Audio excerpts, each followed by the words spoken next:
झूठ बोलते हैं वो दोगले लोग जो कहते हैं कि सरकारी ऑफिसर्स के दिल और दिमाग में हमेशा करप्शन रहता है, क्योंकि मेरा तो ये मानना है कि इन सरकारी ऑफिसर्स की नसों में खून की तरह करप्शन बह रहा है और अब शायद सही समय आ गया है कि उस गंदे करप्शन वाले खून को बहना चाहिए।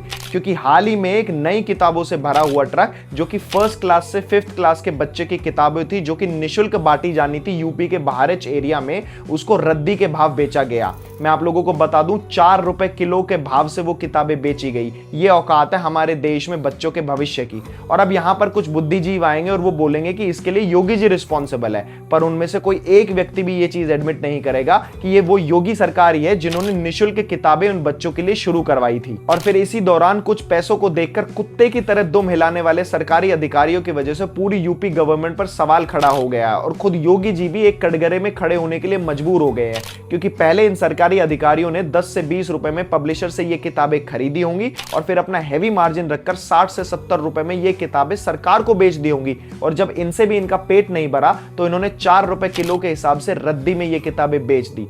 हुए ऐसे अधिकारियों पर जिनका जमीर मर चुका है। और मेरा तो यह मानना है कि इस पूरे प्रोसेस की डिटेल में जांच होनी चाहिए और जो भी रिस्पॉन्सिबल अथॉरिटी इसमें पाई जाती है उससे कम 20 गुना पेनल्टी वसूली जानी चाहिए। और इसी के साथ इन लोगों को जेल भी होनी चाहिए ताकि दूसरे करप्टेड ऑफिसर्स के सामने एक एग्जाम्पल सेट हो सके कि ऐसे माइंडसेट वाले लोगों का ये हश्र होता है। पर दुख तो इसी बात का है कि ऐसे ऑफिसर्स ने दीमक की तरह पूरे गवर्नमेंट सिस्टम को अंदर से खोखला कर दिया है और ना चाहते हुए भी एक आम आदमी को इन्हीं ऑफिसर्स के सामने हाथ फैलाने पड़ते हैं अपने कामों के लिए।